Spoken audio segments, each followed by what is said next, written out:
ṣẹlẹ̀ ápù ṣẹlẹ̀ ẹgbà wá o Ifẹ̀ àti Ìwó ṣé kì í ṣe bẹ́ẹ̀ ló tún fẹ́ dàbí Ìlóbù àti kíní tán ti fẹ́ para wọn kú ìbáyìí. Ìwọ Ọlọ́run kí ló ń ṣẹlẹ̀ nílẹ̀ Yorùbá nílẹ̀ lálẹ̀ Yorùbá kọjá lóòótọ́ lásán àníkẹ́ lálẹ̀ Yorùbá kọjá àníkẹ́ lálẹ̀ Yorùbá kọjá àníkẹ́ fọ́ ilẹ̀ Yorùbá mọ́. Èmi ti ń ríṣẹ́ ọwọ́ yín o èmi ń ríṣẹ́ ọwọ́ yín o mò ń ríṣẹ́ ọwọ́ yín o ẹ̀yin onílẹ̀ ẹ kúṣẹ́ Ọlọ́run ó kúṣẹ́ o Olúwa ó kúṣẹ́ o ìṣẹ̀dá gbogbo ọmọ Yorùbá ẹ kúṣẹ́ gbogbo àṣírí ogun tó lọ́lù nílẹ̀ Yorùbá tí gbogbo ẹ fi dojúrú gbogbo ẹ ló máa túṣẹ́. Olúwo ti pariwo síta ó ní ìjà láàrin òun Olúwo àti bàbá Ọọ̀ni ìjà burúkú ṣẹ̀ṣẹ̀ bẹ̀rẹ̀ àṣé ìjà ogun abẹ́lé tó gbóná jẹnjẹn ó ń lọ lélẹ́lẹ́ láàrin ọba Ọ̀nìrìṣà àti Olúwo. Olúwo ti fariwo tabẹ́ ó ní kábíyèsí Ọ̀nìrìṣà wọ́n fẹ́ ṣe kí ni ó ní wọ́n gbogbo ọ̀nà ni wọ́n gbà láti yọ òun kúrò gẹ́gẹ́ bí ọba wọ́n tún ń lo àwọn àìmọye ọba tó wà lábẹ́ òun ní surroundings ní Ìwó against òun ṣó wá mú paríparí ẹ̀ tó yẹ èmi lẹ́nu. Ṣé kí n sọ? Olúwo ní first wife wọn mọ ṣé kẹ́yìn yẹn ó ní kábíyèsí Ọ̀nìrìṣà ó wà lára àwọn tó plot lady yẹn against òun.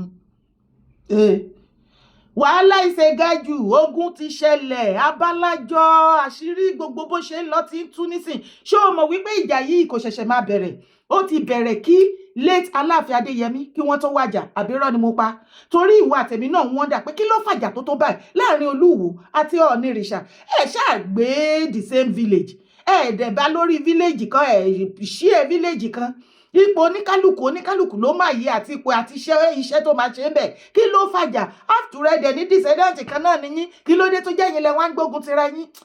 Olúwo ti ṣàlàyé ó rojọ́ ilẹ̀ kún wá gbọ́ Olúwo Ọọ̀ni clash over alleged dethronement plot wọ́n ti fẹ́ dethrone Olúwo o.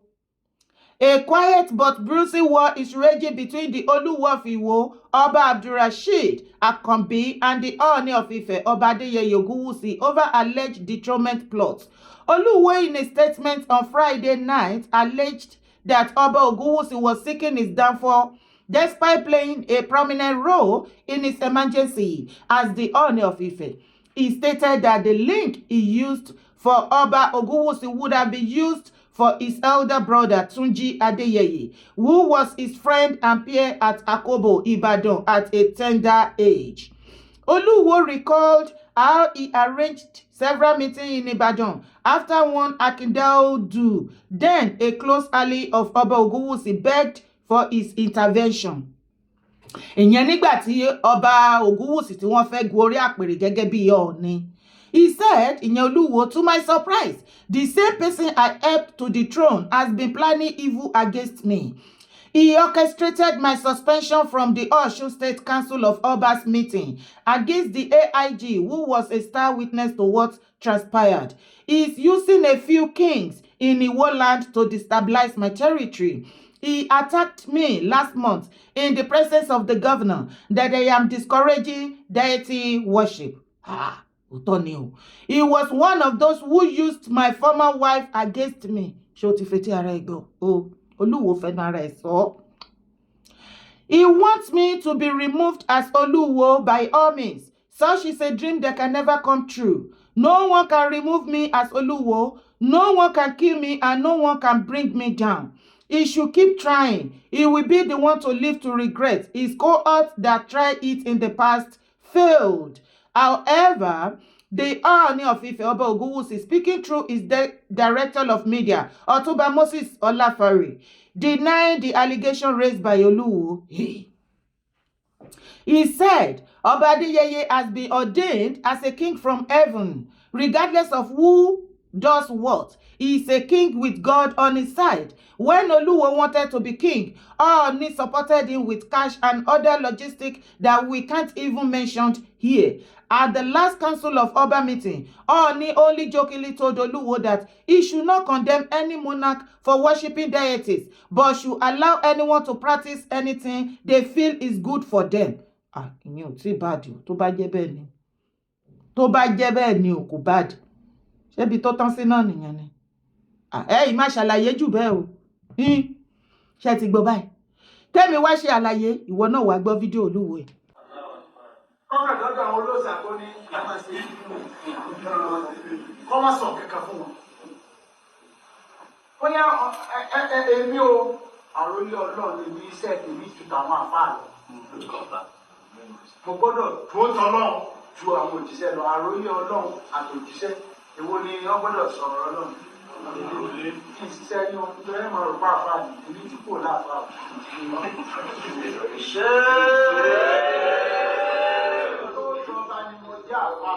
nígbà mo ti dọ́gba mo ti àròlé Ọlọ́run ní àlééfà àlééfà lè la àlééfà lè àrùn. mo èsì ìsàlééfà òòṣà àlééfà Ọlọ́run mo èsì àròlé Odùduwà mo èsì àròlé àròlé Kọ́lá ló bí mi. Pèsè ọba àdúrà lórí Ọlọ́run tọ́ba àdúrà ń bọ̀ ìṣà padà sí ìlú tó bá jẹ́ ọba àdúrà ẹ̀ ní bọ̀ ìṣà ọmọ ẹ̀ tó ti dá ọba sí i tó ọba sì sọ fún nígbà omi lè wẹ́ ìfún rẹ̀ máa kó lórí rẹ̀ omi kọ́ ọba àfihàn lọ. ọ̀sán ni o ẹ̀jọ̀ mo bẹ́ẹ̀ bàbá. ó gbọ́dọ̀ lọ àáfà yìí àáfà gbọ́dọ̀ sójó ojú lẹ́sẹ̀ o ẹ̀ sì lè gbé Ọlọ́run jà Ọlọ́run náà ní dúró fún ọ. ẹ̀yin èèyàn ṣe ti gbọ́ ṣé ẹ rí wípé ẹni burúkú ni máa tán pè ní Olúwo yìí ṣe wá rí ọ̀rọ̀ tó sọ síta yìí ó fẹ́ bẹ̀rẹ̀ ìjà ni o mo fẹ́ kẹ́ farabalẹ̀ kẹ́ gbọ́ àlàyé mi ṣe mọ̀ wípé àìjẹ́ kí wọ́n rí ṣàríà ṣe gẹ́gẹ́ bó ṣe wù wọ́n káàkiri ilẹ̀ Yorùbá ó ń gbórun lójú wọn àwọn tó sì ń kówó fún wọn wọ́n á fi ná mọ́ wọn tẹ́ bá ti rí wọn tán múra kankan báyìí ẹ ti rí wípé ibi tán ti gba owó wọ́n ti ń ní wọn lára torí wọn ò rí kán dìlíva iṣẹ́ òun àti Mufti bẹ́ẹ̀ bá dẹ̀ fẹ́ orí járí kẹfọrùn janlẹ̀ jù bẹ́ẹ̀ lọ wàláì ṣàríà kankan ò gbérí nílẹ̀ Yorùbá ẹ keep on trying.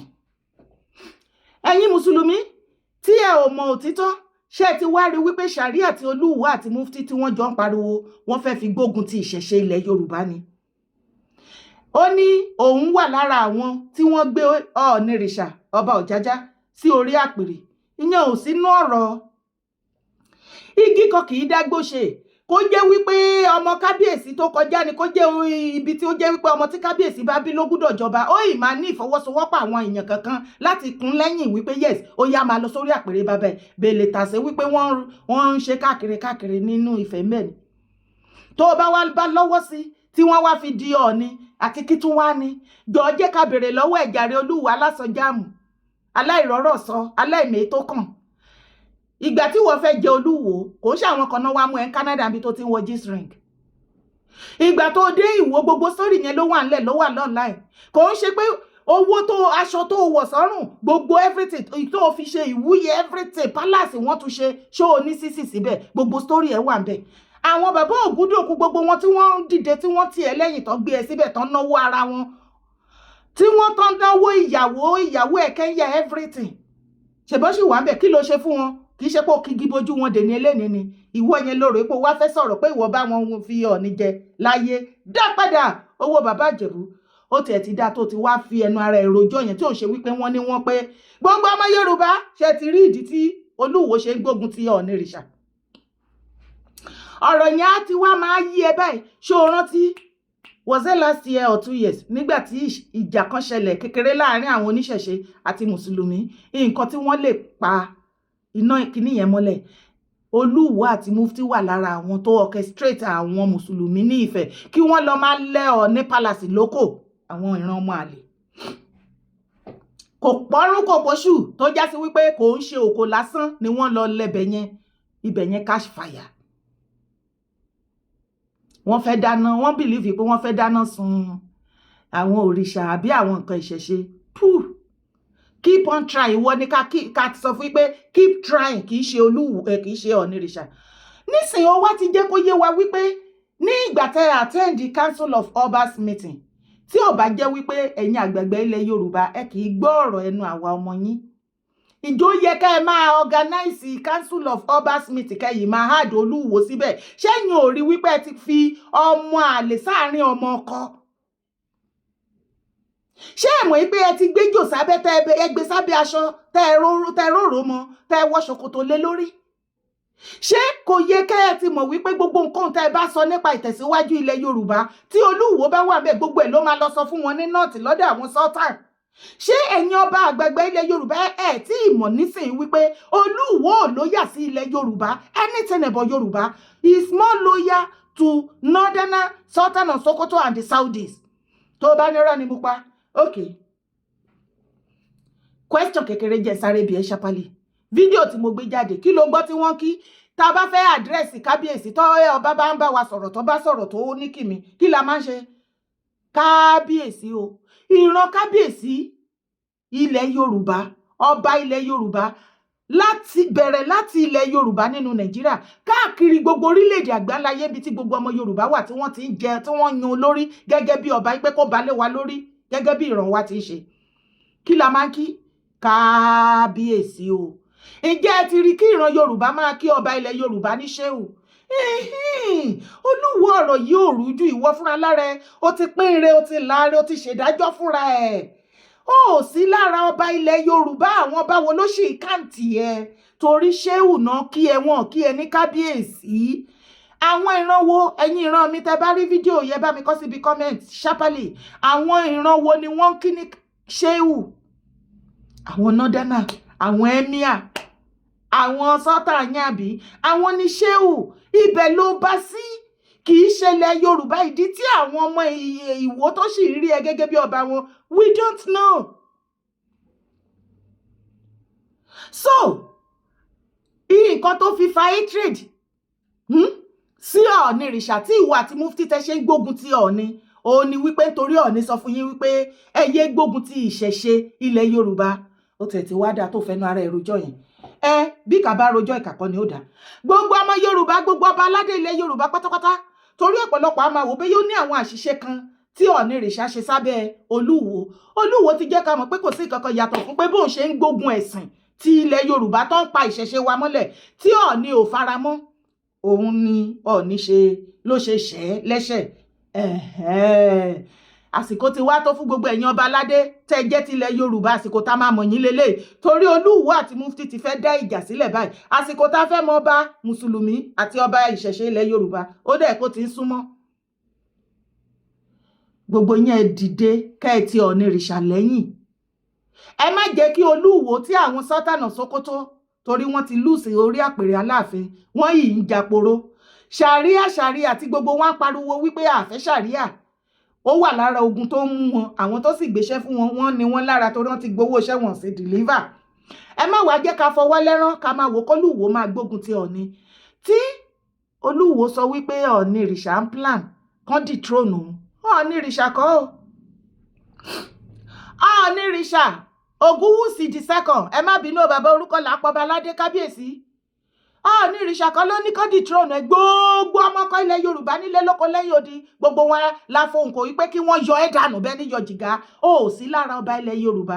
Mi ò fẹ́ kí fídíò igun jù mo kàn fẹ́ ni ẹ̀yin kábíyèsí ilẹ̀ Yorùbá ẹ mà ti gbé jò sábẹ́ tẹ́ ẹ mà róṣọ mọ́ tẹ́ ẹ mà wọ́ ṣòkòtò lé tẹ́ ẹ bá ti jókòó tẹ́ ẹ pé ìpàdé gbogbo ọba Council of Obas meeting nílẹ̀ Yorùbá ṣó yẹ kẹ́ ẹ máa háàdì Olúwo. Gbogbo nǹkan tẹ́ ẹ bá sọ pé ẹ fẹ́ ṣe fún ìtẹ̀síwájú ìran Yorùbá ọmọ Yorùbá ilẹ̀ Yorùbá gbogbo ẹ̀ ló máa lọ deliver fún wọn ní nọ́ọ̀tì. Ṣé èyí tán plan against yín nílẹ̀ Yorùbá ní nọ́ọ̀tì tó ń wà ń bẹ̀ ǹjọ́ wá sọ fún yín rí? No. Ṣé ti wá rí wípé ẹ̀yin ọba ilẹ̀ Yorùbá ẹ̀yin náà ti ń systematically gbàbọ̀dé fún wa? Ẹ sì ń jẹ́ kí Olúwo máa attend the Council of Obas ilẹ̀ Yorùbá léyàn tán ní ṣéhù tó yẹ ká ẹ sọ fún wípé ẹ kì í jẹ ṣéhù nílẹ̀ Yorùbá wọn kì í kí ṣéhù kábíyèsí làwa kó lọ tò mọ́ àwọn northerner kó lọ máa ṣe ṣéhù ẹ̀ ń bẹ̀. Oh God nǹkan ti ṣe ṣùgbọ́n ṣé o onílẹ̀ ti wà lẹ́nu iṣẹ́ ó ṣiṣẹ́ ẹ wá jẹ́ kí gbogbo wa ká be very very careful. Ó ti pẹ́ tí mo ti ń sọ kinní kó o má bàa fara gbá. Má rìnrìn kúrìn, má ṣèṣe kúṣe ní kọ̀kọ̀ kó rò wípé kò ní hàn ní gbangba. Wàá jẹ gba ní gbangba, ọ̀run á fi ẹ̀ṣẹ̀ sí gbangba o. Olúwo, o tí mọ̀ nǹkan tó ṣe yìí báyìí o pẹ̀lú mẹ́sẹ̀jì ẹ̀ yìí, o ti dig grave ara ẹ̀, o ti para ẹ̀rùn. Ó ti jẹ́ ká mọ̀ wípé Ìjẹ̀bí ló ń bá Ọ̀nìrìṣà jà. Ọ̀nì actually meant well for ilẹ̀ Yorùbá. Kábíyèsí Ọ̀nìrìṣà, gbogbo ọmọ ilẹ̀ Yorùbá we support you. Go ahead. Olúwo, o ò ní jẹ́ tán. Má gbàgbé láti bá mi drop comment sábẹ́ fídíò yìí. Má sì gbàgbé láti bá mi like, share the video, jẹ́ kó go viral. Gbogbo ohun tó ń ṣẹlẹ̀ ká lè máa prepare fún ìjà àwọn Northerner through Olúwo àti Mufti nílẹ̀ Yorùbá. Great Yorùbá land, great. Orúkọ tèmi ò yípadà, Yèyé Dára Kowóì, kó oní mò ń jẹ́.